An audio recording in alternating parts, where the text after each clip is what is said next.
yang namanya atau hubungan darah itu pasti sudah tidak diizinkan ya, secara agama maupun secara psikologis dan sosial.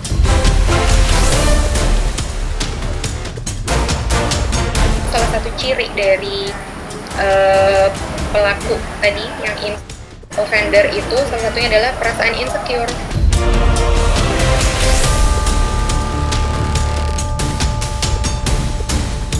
Mereka lebih hina, lebih sesat daripada binatang-binatang yang tidak ada hukumnya.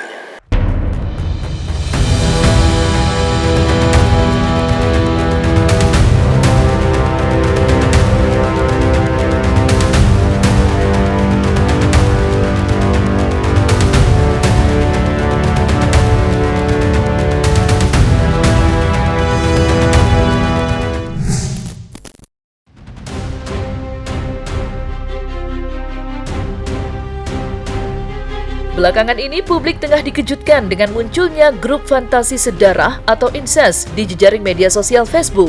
Tidak main-main, anggotanya mencapai 60.000 orang. Terungkapnya grup yang berisi konten tak pantas itu tentu saja membuat publik resah. Dan menanggapi tindakan menyimpang tersebut, Direktorat Tindak Pidana Cyber Barreskrim Polri bersama Direktorat Reserse Cyber Polda Metro Jaya telah menangkap 6 pelaku grup Facebook fantasi sedarah. Hubungan sedarah atau incest memang tidak dibenarkan, baik dalam pandangan agama, sosial, maupun medis. Meski mendapat pandangan negatif lantaran tidak sesuai dengan norma kehidupan sosial, nyatanya pelaku incest eksis di media sosial dengan membagikan konten tak patut yang menyalahi aturan kehidupan sosial. Lantas, apa yang melatar belakangi para pelaku hingga berbuat demikian? Berikut penjelasan psikolog mengenai pelaku incest yang akhir-akhir ini sedang ramai menjadi perbincangan.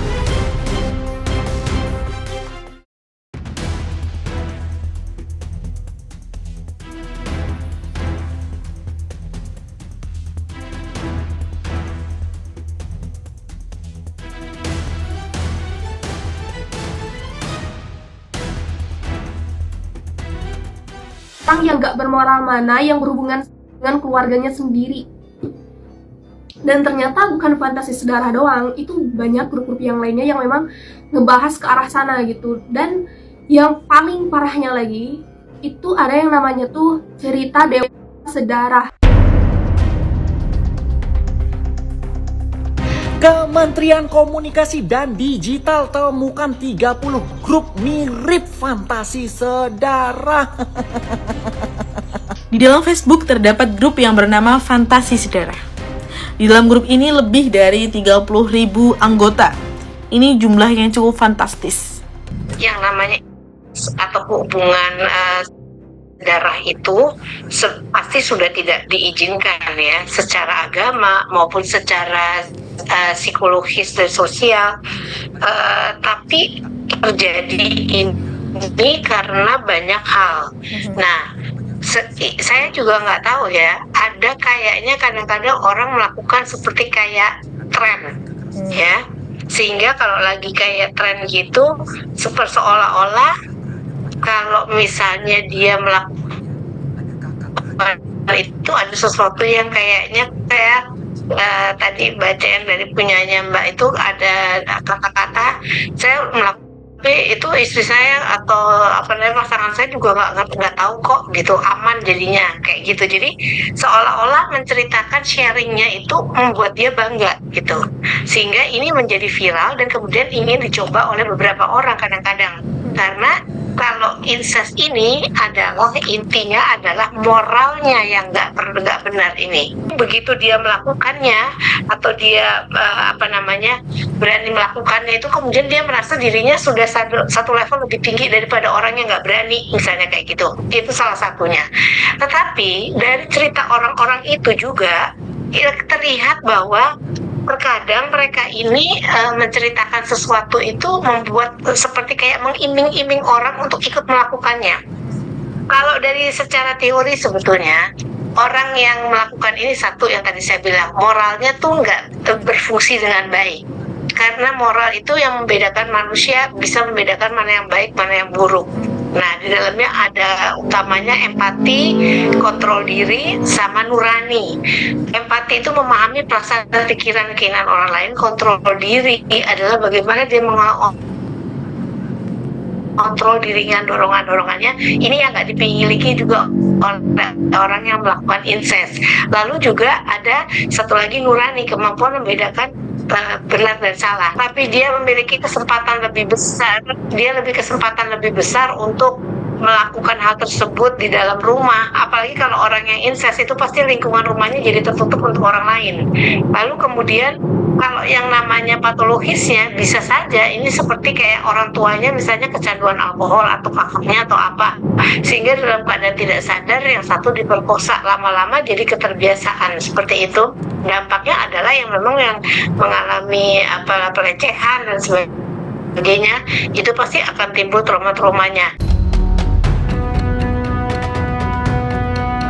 Maraknya grup fantasi sedarah di media sosial Facebook yang jumlah anggotanya mencapai puluhan ribu membuat masyarakat miris. Entah apa yang ada di benak para pelaku yang menganggap hubungan incest sesuatu yang luar biasa hingga harus dibagikan pengalamannya di grup fantasi sedarah Facebook. Padahal tindakan tak bermoral tersebut tidak hanya melanggar kesusilaan, tetapi juga telah menimbulkan keresahan yang luar biasa di tengah masyarakat. Lantas, faktor apa yang melatar belakangi pelaku hingga nekat melakukan sedarah? Dan seperti apa pula ciri-ciri interaksi sosial pelaku hingga lebih memilih menjalin hubungan incest dan membagikan pengalamannya di grup fantasi sedarah? Faktornya banyak ya Mbak ya. Dari penelitian yang sudah pernah dilakukan sendiri itu secara psikopatologi itu banyak faktor. Salah satunya ada kesulitan dalam mengelola mood itu baik kecemasan maupun ada juga fitur yang menemukan adanya mood depress gitu ya. Tapi itu depress ini bukan menjadi fitur utama yang dominan karena tidak hanya ditemukan di pelaku incest ini sendiri. Lalu ada juga penemuan lain mengenai adanya personality disorder. Itu salah satunya fitur psikopat gitu ya. Psikopat itu atau lebih dikenal dengan antisosial, sehingga mereka tidak punya empati untuk bisa merasakan apa emosi yang dirasakan oleh si korban itu gitu. Nah, kenapa sampai nggak ada empati ini? Umumnya memang adanya, kalau dari penelitian yang saya baca, kalau saya sendiri terus terang belum pernah sih menangani kasus seperti ini. Itu karena relasi hubungan yang terbangun antara si pelaku dengan korban itu biasanya memang secara emosional tidak terlalu dekat sejak dini gitu ya. Entah itu keterlibatan pengasuhan atau adanya komunikasi yang tidak baik, kemudian adanya faktor figur dominan lain gitu, misalnya kalau pelakunya misalnya bapak ke anak mungkin sangat controlling dalam artian yang berlebih gitu ya. Sendiri mungkin punya pola kepribadian yang insecure atau merasa tidak punya kemampuan dalam dominasi di dalam keluarga gitu. Terus ada juga penelitian yang menemukan adanya dissatisfaction mungkin antara hubungan juga tidak terpenuhi. Kemudian ada juga penelitian lain itu pernah menemukan adanya figur narsistik.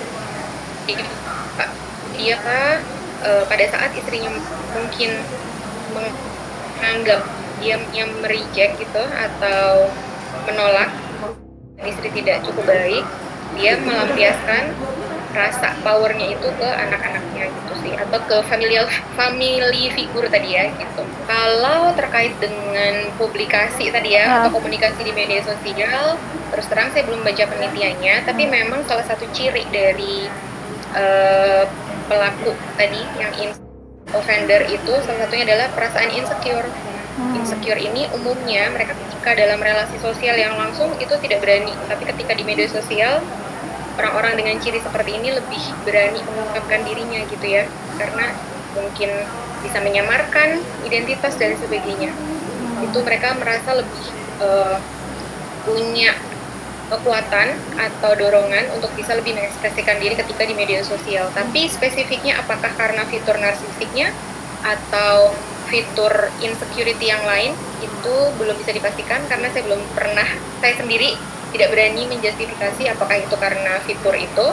Tapi umumnya orang yang berani speak up di media sosial tapi tidak di kehidupan nyata memang skill sosial mereka sangat rendah gitu ya.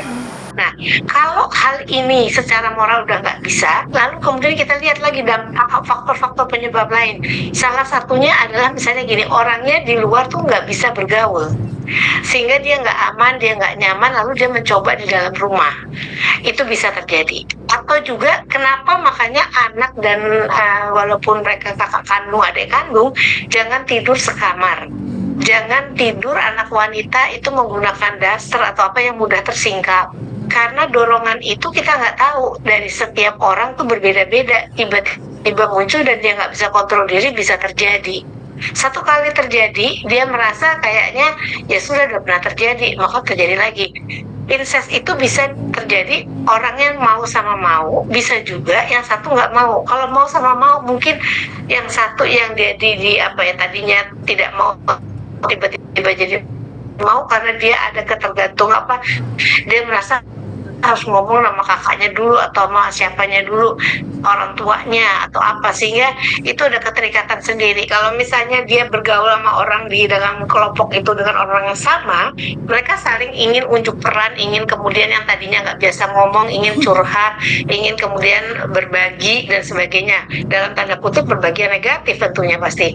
Terus kemudian kalau misalnya dia, saya bilang emotional incest, di mana secara emosi dia itu kemudian terikat banget dengan saudaranya, kakak bapaknya atau apanya gitu, sehingga itu bisa membuat dia kemudian merasa bahwa lebih nyaman kalau dia melakukan dengan orang tersebut, sehingga bisa jadi mau sama mau gitu.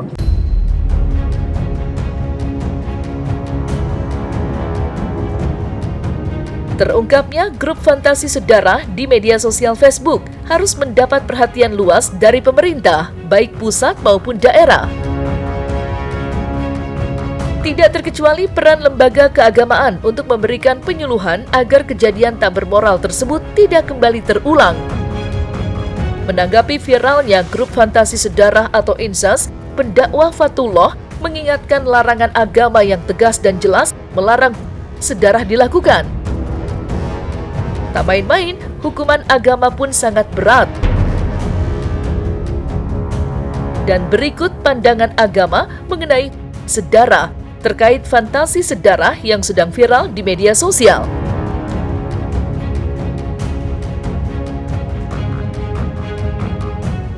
Dalam pandangan perspektif agama kita, agama Islam, tentang hukum mengenai daripada menikah atau dengan satu darah, mengawinikan atau kepada satu darah, satu susu, satu ikatan kekeluargaan, maka hukumnya haram. Bahwasanya Allah Subhanahu wa Ta'ala telah jelas statementnya dalam Al-Quran di ayat An-Nisa ayat 23. Hurrimat alaikum wa banatukum wa ummahatukum wa akhwatukum. Diharamkan atas kamu mengawini ibu-ibumu, anak-anakmu, saudara-saudaramu yang satu darah, katakanlah.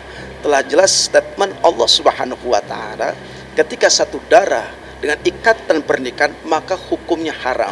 Di nas Al-Quran telah dijelaskan di surat An-Nisa ayat 23 bahwasanya inilah hukum daripada yang Allah terapkan bagi kita orang Islam yang beriman kepada Allah. Ketika dia melanggar daripada tuntunan syariat agama Islam, maka dia akan terkena hukumnya adalah hukumnya dosa besar. Hampir lagi satu susu, satu darah, satu ikatan darah, katakanlah masih saudara, maka haram hukumnya. Yang model kayak begini karena dia keluar dari koridor agama, artinya seperti layaknya binatang. Apa yang Allah jelaskan? Ulaika kal an'am balhum, atau mereka lebih hina, lebih sesat daripada binatang-binatang yang tidak ada hukumnya.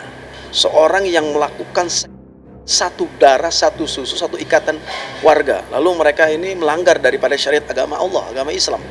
Nah, ketika lahirlah anak, lalu anak ini menjadi sosok yang cacat, katakanlah eh, tidak sempurna dalam fisiknya, dan ini yang terjadi fakta realita pada zaman Nabi. Nah, maka hendaknya ini menjadi iktibar buat kita semua pada masyarakat. Jadikan pelajaran yang sangat penting supaya kita ini faham dan mengerti larang-larangan. Apalagi kalau memang rasa cinta tumbuh di antara kakak dan adik satu darah atau satu susu. Nah, kita yang memang masyarakat di situ yang mengetahui hendaknya kasih nasihat, kasih masukan. Ad-dinu nasihat. Agama adalah nasihat. Sebaik-baik agama adalah menyelesaikan problem daripada persoalan cinta satu darah.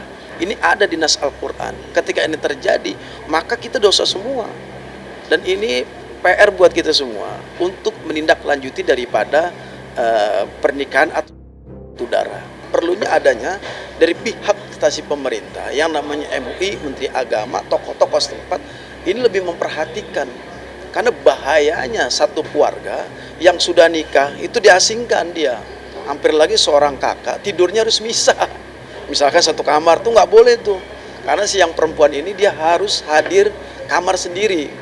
Kalau digabungkan tidur bareng-bareng ini yang terjadi kan negatif. Nah, ini hendaknya harus ada saling memperhatikan nih. Ya, arti penyuluhan lah katakanlah, sosialisasi kepada masyarakat bagaimana ketika rumahnya sempit dan seterusnya. Ini hendaknya ada perhatian daripada MUI, tokoh masyarakat dan semua instansi yang memang melihat terkait kejadian ini. Allah saya sudah mengharamkan mengawini satu darah, ibu kandung dengan anak kandung dengan ibu kandung, anak kandung dengan anak kandungnya, anak kandung dengan adik dan seterusnya masih ikatan darah. Maka ancamannya adalah nerakanya Allah Subhanahu wa Ta'ala. Orang yang model begini kalau mau bertobat kepada Allah karena melanggar daripada syariat Islam, maka hukumannya kata Allah adalah rezam sampai mati.